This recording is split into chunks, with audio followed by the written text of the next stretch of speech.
Made it up to Cadillac, Michigan last night, 75 miles in the rain, and of course took me down a dirt road for a little bit that I had to creep down, but made it here flawless, no issues. The other cars here,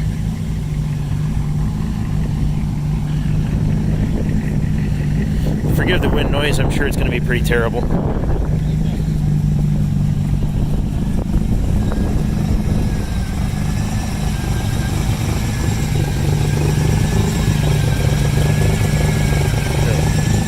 Little turbo 3800 Grand Prix.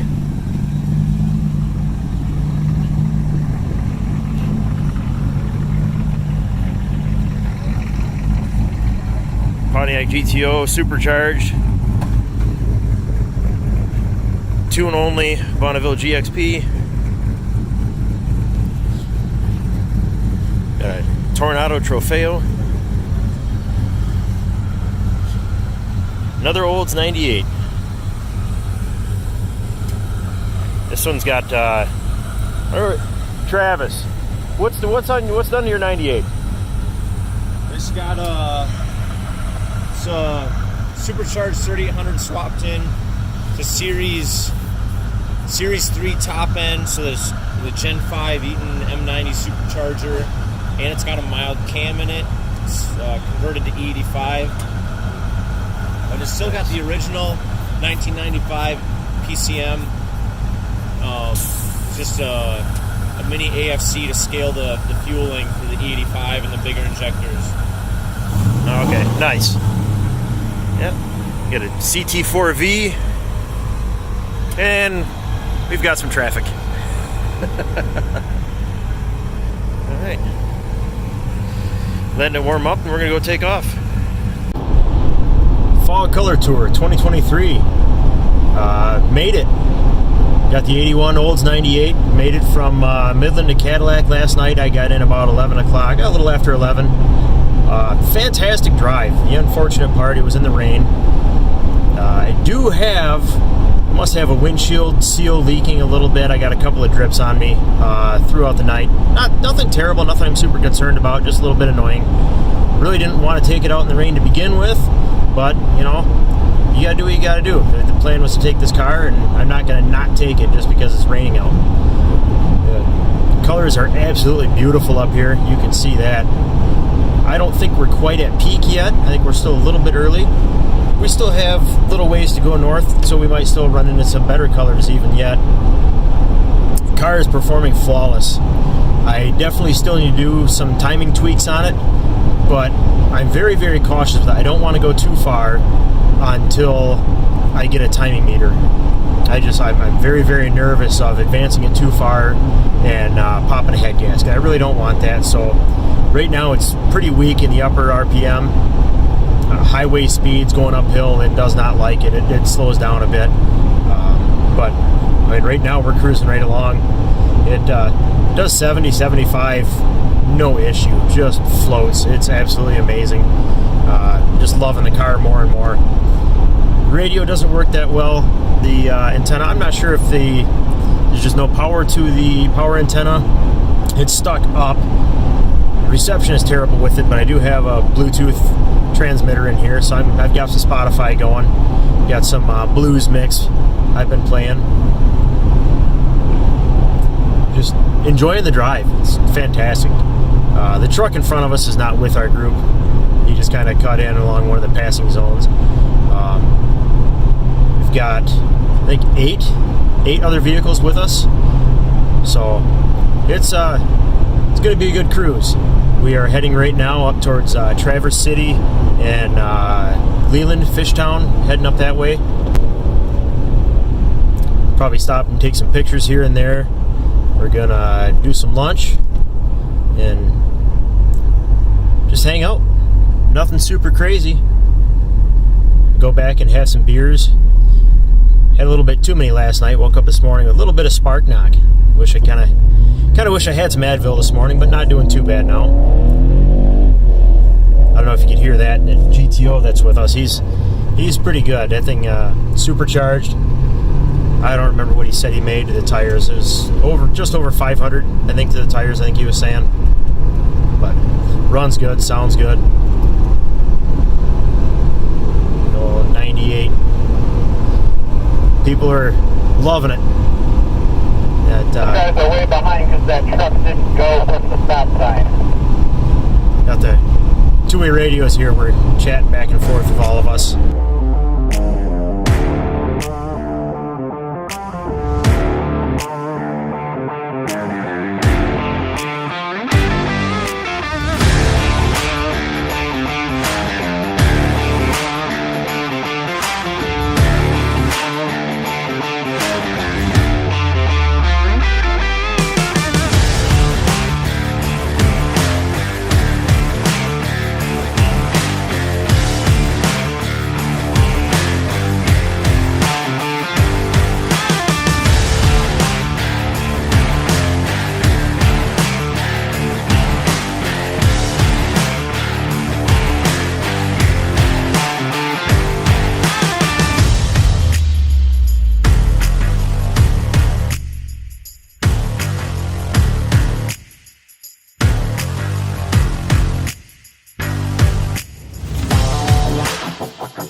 Well, made it home. 420 miles this weekend. I got up there Friday night, left Saturday morning, drove from Cadillac, Michigan to Manistee, up to Northport, down through Traverse City, then back down to Cadillac. It was a great drive.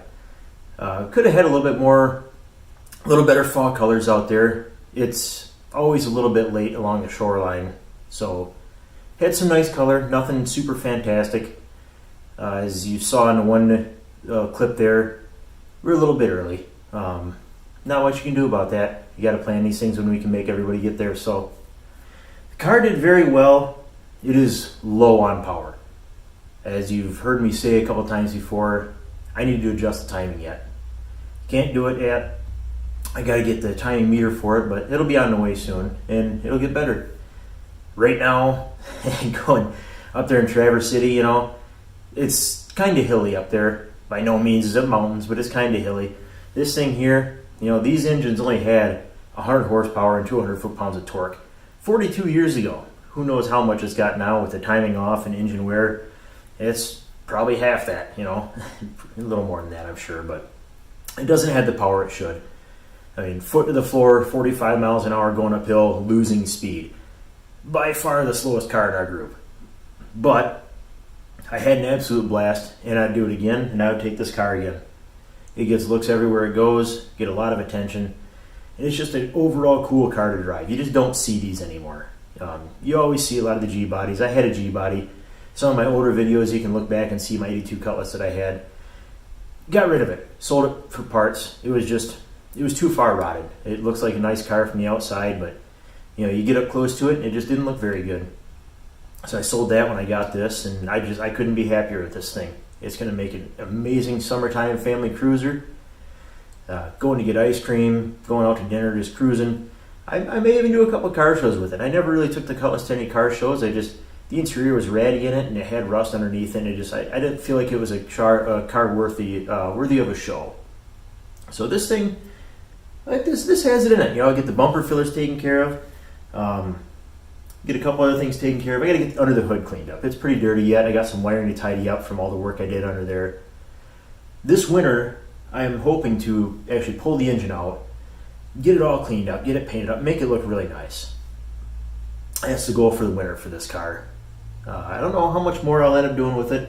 I got to fix the headliner. It was sagging. They got some nice slats of wood in there that actually hold it up. It helps. It makes it look a little bit not so terrible, but it's got to be fixed.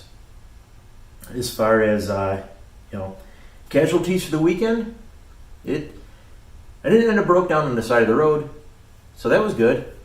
I did have one moment that scared the hell out of me though. A nice sharp right hand corner, long sweeping right hand corner anyway. Going along, and all of a sudden, this side here just dove down, just slammed right down to the ground, and threw me over into the yellow line. Scared the hell out of me. I didn't know if it was a ball joint that broke or a tie rod or what, but it scared the hell out of me. Wasn't sure where I was going to go with that, and I had no idea. So I'm nervous as hell, all puckered up. I was able to correct it and get it back over into my lane, and looking. I don't feel any wobbles. I don't feel any other clunks. I hear no noise. So I figured it was not a ball joint or a tie rod, because I was still riding nice and smooth. And turns out what it looks like to be the right side sway bar link broke, and that's why it just dove down to the left there and made a nice scare. So we'll get that fixed, and it was really the only issue all weekend was that. I mean, it started up every time, ran beautiful the whole time. I do still have that random misfire. It's not nearly as bad. It's not a dead miss by any means, but I do have a miss. I might just leave it as is for now, and over the winter I'm going to send out all of the injectors that are in it, as well as the 8 other injectors that I have that came with the car. I'm going to send those out and get them flow tested, get them checked, see if I can get them, maybe rebuilt even, and make sure they're all good. I don't know if the injection pump is an issue. I don't think it is. I am by no means a certified rebuilder for these things. It's the first one I've ever seen in my life, yet alone ripped into. And so I don't know if there's other, issues in there, but everything that I saw looked pretty good.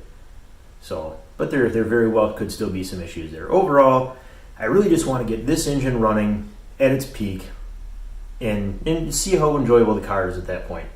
Right now, it's a fantastic city cruiser, highway cruiser, does pretty good. I had it doing 70, 75 for a little while, and it cruised along just fine. It did not really like going 75, but it did it. It didn't really complain about it too much. Temperature stayed fantastic. Voltage stayed good. Overall, just nothing. It just fired up and drove like it had always been doing it.